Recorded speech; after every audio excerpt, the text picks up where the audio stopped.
Speaker is Dr. Brent Sohngen, who serves as a professor of environmental and resource economics and AED. Dr. Sohngen received his doctorate in environmental and development economics from Yale University and conducts research on economics of land use change, the design of incentive mechanisms for water and carbon trading, carbon sequestration, and valuation of environmental resources. He teaches courses on food, population, and the environment, and energy, the environment, and the economy. He also chairs the department's outreach committee, who is organizing body for today's conferences and the department's Spring Outlook Conference, held typically in May. Please help me in welcoming Dr. Brent Sohngen.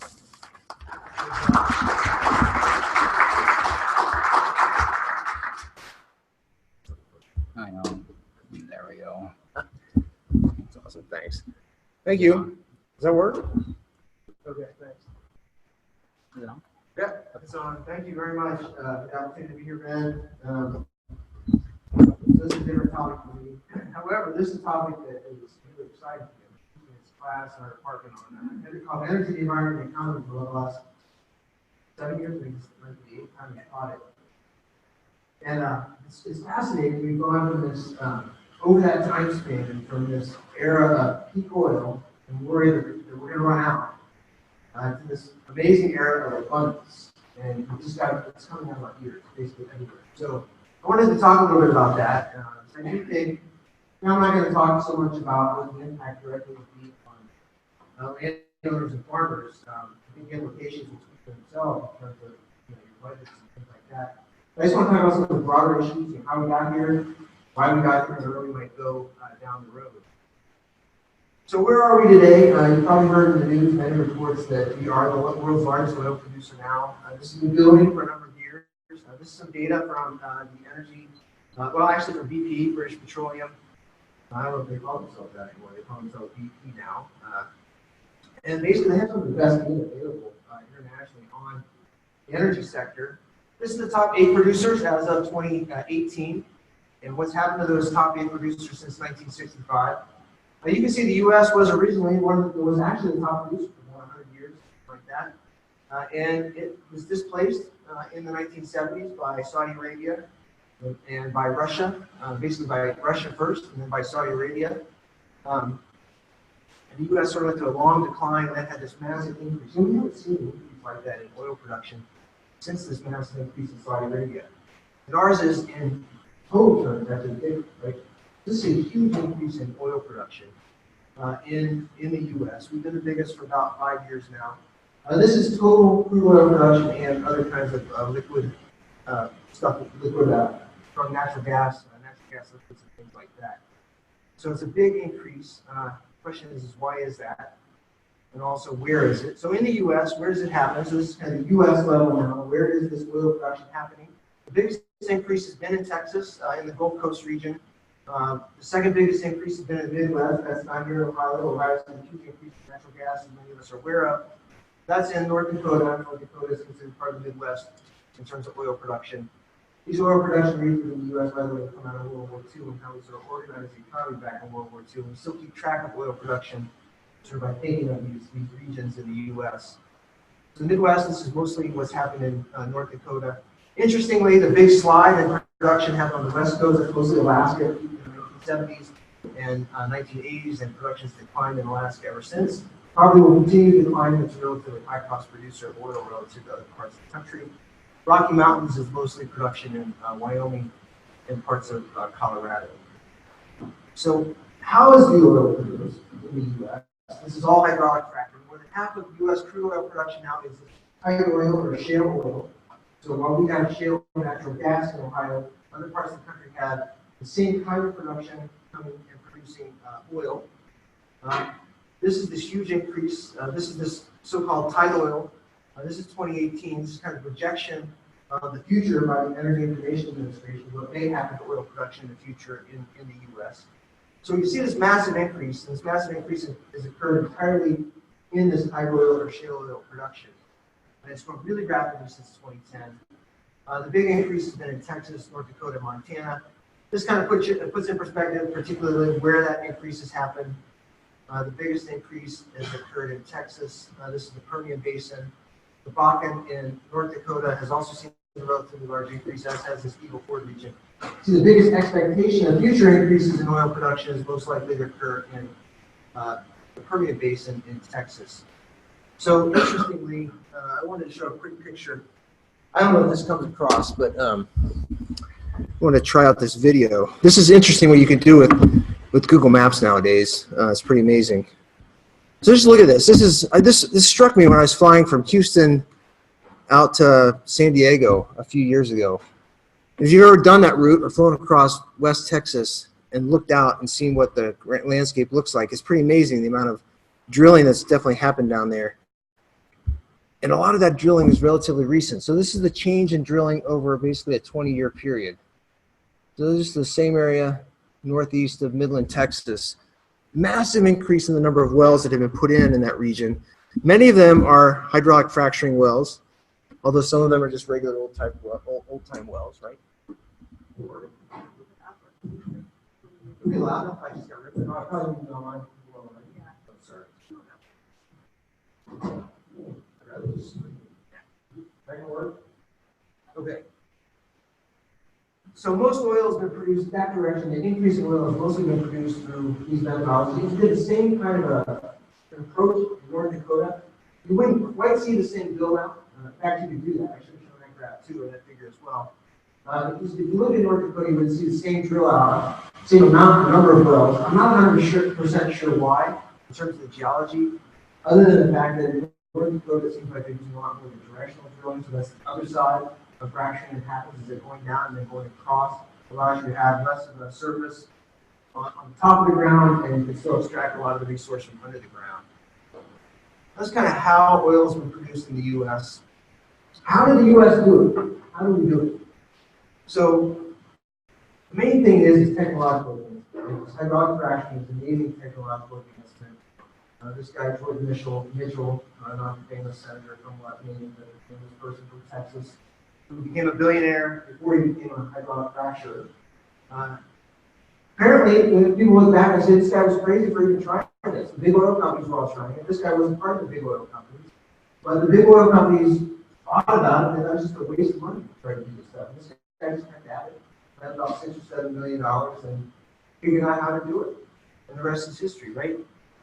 So hydraulic fracturing, this new technology came about. It's been technology that's been around for a long time, but really became economically efficient in the last 20 to 30 years as a result of the relatively high prices that we saw. Those high prices were largely driven by demand shock, not so much a supply shock, but by demand shock.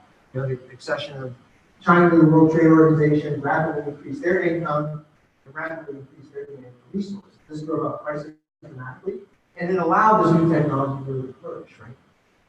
So, but what happened was we just kept getting better and better. This graph doesn't really look at it. There's a couple things I want you to see on this graph. One is the cost of a fracking well.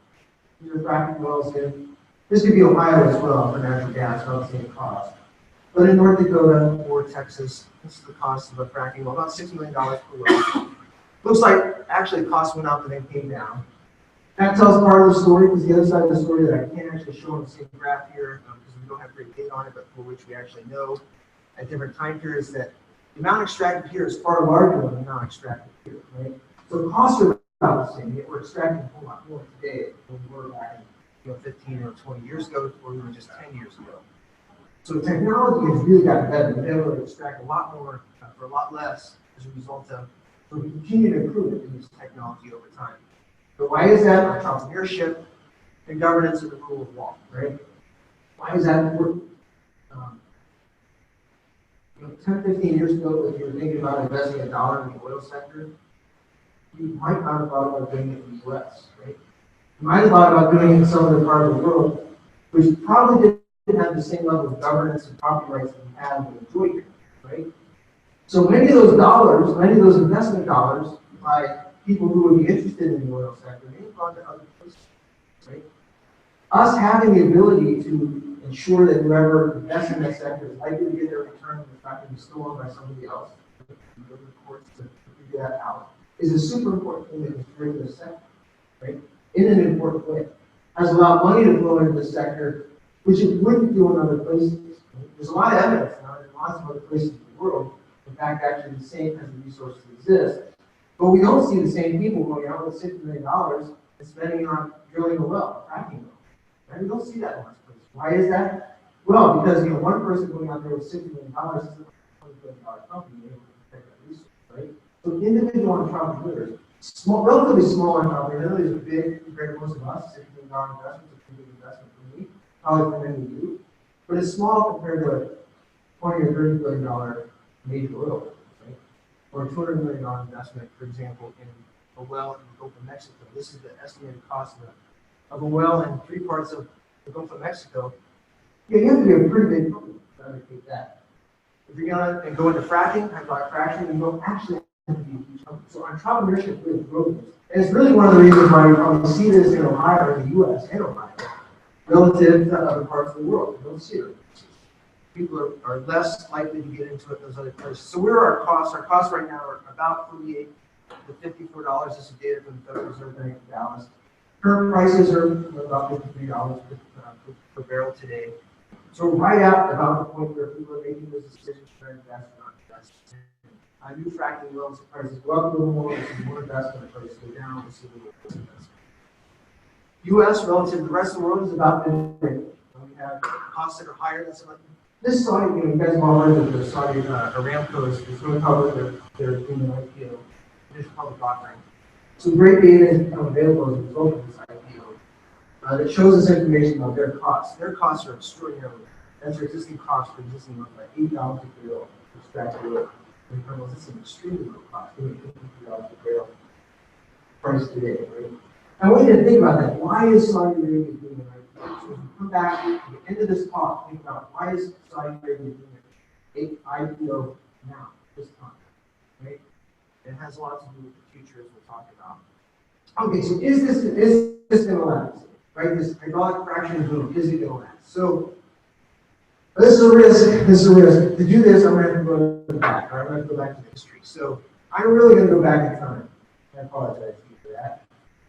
But just go with me on this one. We go way, way back. The oil industry, as we know it in the world, started right here in Ohio, Northwest Pennsylvania. Right? So the first commercial well was drilled in Northwest Pennsylvania, Idaho, Pennsylvania, in 1869. It was drilled. Only everyone knew it existed. Some of you from Eastern Ohio might hear stories or remember stories of people who went out to drill salt mines, right? They went down to look for salt mines, pure meat. Back in 1800s, 1700s, they oftentimes found oil. So people knew it was there, but people didn't know what to do with it. So people kept taking samples around different chemists, and finally this guy Silliman at Yale was able to take this black tar from Northwest Pennsylvania and convert it into kerosene, which he then used for lighting lamps, right? This is a great thing, you use it for light, okay? So once that was found out, then real money came in and was given to this fellow, Colonel Drake, of the Pennsylvania Rock Oil Company, who went out and then drilled them up. They knew the oil was there. They didn't quite know how to use it. They didn't really spend a lot of effort trying to get it out. Once they knew how to use it, once they knew what to do with it, i.e. make light out of it, they decided, well, let's go put money into it and get it out of the ground. So that's what Drake did. And after that, of course, the refineries popped up in all the cities. The most famous of the refineries is over in Cleveland, because that was the start of John Rockefeller and the Standard Oil Company, right? Still, by the way, the largest, the richest person in the world. Right, so why is it that they did any of this stuff? So the most interesting part of the story to me is this part, right? Which is that as the U.S. was expanding, we had on the East Coast this massive whaling industry. What do we use whales for? We use whale oil for light, right? So we also use it for industrial lubricants. Well, it turns out that, unfortunately, whales are a renewable resource, but we were just using them out quicker than ever before, right? So we actually got to the point where we had exceeded our ability to produce whale oil because we were over-harvesting whales. Whales weren't reproducing fast enough. Whale production was declining. So why was someone out there doing that? Well, because whale oil was getting to be expensive. People needed an alternative. So someone went out and tried to figure out how to get around that problem. Figured out that kerosene could actually solve the problem for us. Made a lighting oil for kerosene rather than for whale oil. We can also get industrial lubricants and other kinds of things out of it, as this big public industrial revolution started to pick up. So we saw this movement starting in 1869 away from whale oil, thankfully, because I guarantee you, I can't be 100% sure, but I'm relatively certain, given the entrepreneurship and the ingenuity of Americans, that we would have taken every last whale and got rid of every single one of them if we hadn't discovered oil, right? There's a bit of a debate about whether oil really saved the whales, but amongst most economists, kind of a thin debate, right? We accept the fact that most likely, despite the fact that production was going down, prices for whale oil would have gone up, and that would have made it worthwhile to go out there and find that very last whale in order to convert it to oil. Right? Thankfully, however, oil came along and we were able to avoid doing that. And whales have come back reasonably well. All right? So oil saves the whales, not just me speaking. Interesting sort of cover from Vanity Fair magazine in 1861. Basically, it's the grand ball given by the whales in honor of the discovery of oil wells in Pennsylvania. People knew back then whale oil was disappearing. It's not a secret. We don't talk about it a lot today, but we do recognize that it's really important discovery, figuring out how to convert crude oil into kerosene, great light, in order to basically save the whales, right? So this is an example of an energy transition, a peak oil energy transition to get peak oil. We had peak oil for whale oil in the 1860s, and we figured out our way around it. And we can look at lots of other examples of these transitions in the history of the U.S. when we look at our oil and energy sector. So this is all of the different things we use for energy in the U.S., and this is our consumption of them from 1850 to 2017. Back in the 1800s, we started out just using wood for energy, right? As the Industrial Revolution came along, we needed a little more meat for energy. We switched over to coal. That we've also figured out the thing called the steam engine, which was really useful to have coal for, right? This really powered the transition to electricity and light. So pretty quickly, even though whale oil and crude oil was a useful lighting source, when Thomas Edison came along and gave us a new transition in 1888 with Pearl Street Station, they figured out a way to have a central station, power, and put light out to people's houses so we get some light bulbs, right? So pretty soon here, we had transitioned away from even crude oil to electricity and coal for energy. And we're looking for something else for this oil to be used for. And along came Henry Ford in 1908 with the Model T, relatively low cost at the time, actually high cost initially, really low cost at the time. So by the 1920s, we were producing 2 or so million Model Ts a year, and really starting to use oil pretty dramatically. So there's massive increase in oil consumption in the U.S., and a transition from coal to oil. And we had natural gas. That's another one that's interesting, right? We had this, that's kind of the best example of peak oil, peak sort of resource use in the U.S. because we really didn't spend a whole lot of energy trying to find new natural gas for about a 40 or 50 year period because we had big regulation of natural gas prices. And we just decided that, with rate regulation, the prices can be capped by the government at a certain level. We wouldn't spend any energy trying to find it, right? So once Carter came along and decided to deregulate that, we got price decontrols in the gas sector, which finally got in place in the mid-1980s. So we started to produce more gas. The most exciting transition is this one, right? Is this one right here. We're using less coal, a lot more natural gas, and a lot more renewables for electricity production.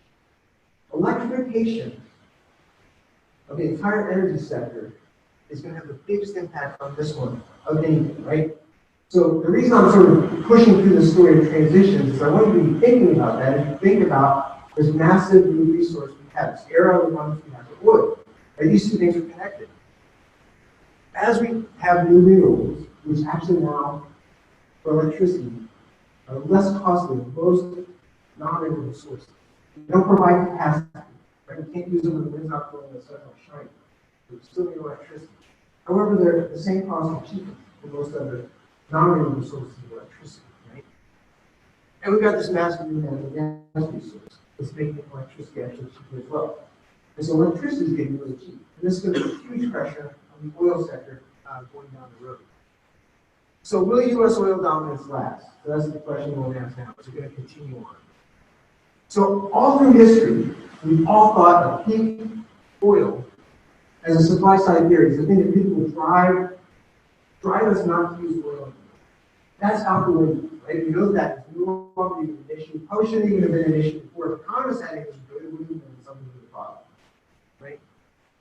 So peak oil as a theory, probably not an issue to be worried about anymore. However, the concept of peak demand for oil is a massive issue for us, right? So there's lots of things that are going to be influencing our peak in demand for oil resources. So carbon regulations and carbon taxes. You know, the U.S. is not a big carbon regulating and carbon taxing country. We all know that. But it's really irrelevant to the price of gasoline. What really matters is what the rest of the world. You know, we were the world's largest consumer of all this stuff. And we are a very big consumer of all this stuff. But actually, the rest of the world now matters a lot more. Because the rest of the world has much more economic growth than we actually do. Right? So what happens in those other places is going to have a bigger impact on oil prices than what happens here. Right? So we're important, but we're not as important as we used to be in terms of the oil market. So as other countries take their carbon responsibilities, I'll say seriously, right? As they take those seriously, that will have a bigger impact on oil prices than anything. That will start to make U.S. oil resources somewhat of a standard asset, right? Electric cars, SUVs, trucks, and dare I say tractors, right? We know cars are already there. We actually have really good technologies for electric cars now. People are buying them for 3 to 4% of the market, and it's a growing sector. Pretty dramatic. We're starting to see the movement towards SUVs. Right? I'm not a big fan of Elon Musk, but he's doing a good job of sort of pushing along that technology. Right? Kind of an amazing movement. And starting to push it to SUVs. Trucks and tractors are next. I imagine it'll happen. It'll take a little bit longer, but I imagine it'll happen. Right? At the same time, we've got to improve fuel efficiency for automobiles. Right? So most automobiles we drive, every new automobile we drive is better than the last one. More fuel efficient. Right? So think about that. Every time you buy a new car, you have a smaller impact on the environment than your older car. That's a great thing. Brought to us by improved fuel efficiency. Urbanization. I mean, many of you come from the farming sector, so you're not so much urbanized folks, but some of you do live in cities. But by and large, the trend around the world is to move to cities, where public transportation is a lot easier than your own private mobility. Right? So urbanization will continue to push public transportation, will continue to push towards electrification rather than the use of gasoline. Changing tastes and preferences, we just see that people have changing tastes and preferences, moving around, driving around, etc. And then supply chain management is just going to reduce embodied energy. There's a lot of effort, you know. Gosh, 631 companies listed on NYC, the New York Stock Exchange, the NASDAQ, etc., have now claimed some sort of a carbon reduction. Right? So that's not the government funding. That's just demonstrated. They've decided they don't want to use as much carbon as part of their supply chain. Right? As they do that, that means that there's going to be an emphasis on trying to improve efficiencies and reduce the demand for oil. So this is going to have a big impact on the price of oil in the future. Right? So there's kind of a race going on right now between a growing middle class in many parts of the world. Right? I mean, this is different. So probably most of us are just part of the middle class here. So here in the U.S., we think of ourselves as buying new cars. We just said, you and I are buying a new car. Our car is better than the last one, right? Just more efficient, which is awesome. Now, the counter to that is somebody in Mexico or Brazil, Africa, whatever. When they go buy a car, what do? They're probably buying the first car, right? That's actually just worse, right? So I mean, think about it. When you buy a new car, it's one thing, one impact on the environment. It's actually better for the environment. Whereas when somebody in another part of the world becomes a member of the middle class, they just go buy their first ever car, or their first ever refrigerator, or their first ever whatever, right? And that has a big impact on increasing demand for stuff. So this idea of peak demand for oil is kind of going to be a race between what we can do in the developed world, Europe, the U.S., China now, and what's happening in the developed world in terms of the demands for the resources, right? And right now, it's pretty clear that there's still an increasing demand for those resources. Sorry, that's my alarm telling me to stop. I'm almost there. I started 5 minutes later, so I actually 20 minutes. Okay, so it's a race, right? It's a race between those two things. So richer folks are choosing improved cars. People entering the middle class are choosing their first car. We're getting these great benefits of improved fuel economy, et cetera, et cetera. We've got this massive increase. I just wanted to show you this. This is these massive increases in electric cars. So this is an IEA study of the global electric vehicle outlook. Look at China now, 4% electric car consumption, 4% of their cars per year electric. Look how fast it's growing, right? So that's also happening in Europe and the US are also seeing big increases in electrification in automobiles. Europe is seeing a little more of an increase, of course, in the smaller car sector in general. This is kind of the race that we see. And when we peak oil demand, we depend on how much space is bought out, right? When the developed world is really able to turn the corner and start reducing demand for oil, that will have a big impact on other parts of the world. So the final thing is what's the implication of this for us here in the US, right? So this era of abundance is upon us, right? We've got massive amounts of oil. We've got a compounding factor on the era of abundance. Another reason why we have such an abundance of supply is that demand isn't growing as fast, right? It's not growing as fast because all these other things happening, electrification, concern about the environment, et cetera, right? So that means that in the long term, oil prices are going to start to decline. This is just a line item, it's a 2% reduction. I'm not actually making this as a recommendation or a projection. It's just to show that, the future is going to look more like the past way back here, from the 1860s into the 1970s, right? Where we had a long-term decline in the real price of oil. We had about a 40-year period of relatively high prices for oil. Right? That is probably ended. It seems like most experts are doing. So we are turning the corner from that, and that the future is likely to see a reduction, long-term reduction in prices, rather than a long-term increase or maintenance of these relatively high levels. Right? That doesn't mean there won't be some ups and downs in the future, but we're likely to see a reduction in the long run. So what's that mean? It means these stocks of oil, these massive stocks that we found and have access to in the U.S. are really stranded assets. They suddenly become stranded assets, right? They become assets at $40 per barrel or $50 per barrel today, or making a long-term decline in the price. And the average price in real terms has been about $40, $45, maybe $50 over the last 40 years or so. If we're looking at a long-term reduction, it means that those assets are going to be worth pulling out of the ground. There's two reasons for that. One is just oil prices are falling. The second reason is the social cost of carbon.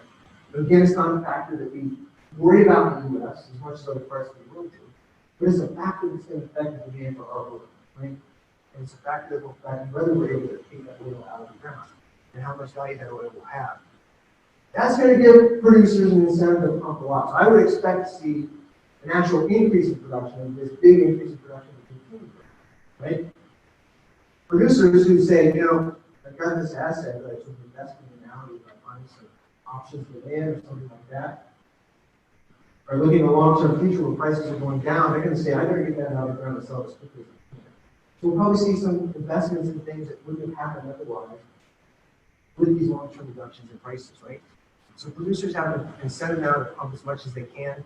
So the U.S. will maintain its position, 5 or so, in 10 years, probably maybe 15 years, and then we'll start to see that a little, I guess.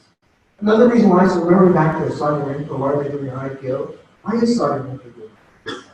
But my guess is that they're seeing the handwriting on the wall, right? They see that prices are starting to go down, and prices are going to start to go down in the long run. Right? They're better off getting and extracting as much resources as they can now, and extracting as much money from people for their resources as they can today, right? And they're doing it with an IPO. So U.S. dominance will last until long-term prices fall below $50. That's about where we are for cost. Right? About $55 now. I would expect to see that last another 10 years. If the U.S. adopts a carbon tax, it's not really going to change that outcome. The U.S. adopting carbon taxes is less relevant than the rest of the world adopting carbon taxes, which the rest of the world seems to be doing. So it won't really affect us and our peak demand. Really, it's what the rest of the world does that affects it. So in conclusion, the U.S. became the leading oil producer through technology, markets, and governance. This opened up this era of abundance. This really started here. The world is an abundant place with respect to oil resources. It's an amazing thing. Those of you who I actually lived with the 70s, those who lived through the 70s realize that this is an amazing thing. This wasn't what the world was like in the 1970s, right? We're really on the precipice looking out on a cliff, thinking we're going to go over the cliff. And today we're on the precipice thinking, my God, I've got more of this stuff than ever thought we would have, right? This transition towards less demand for oil is underway and is going to undermine our long-term prospects that we will engage over 10 years or so, right? That means that quite a lot of these oil reserves are already stranded assets. That's an issue for many people who have those oil assets to think about, right? So I conclude that, and open it up for questions. A second.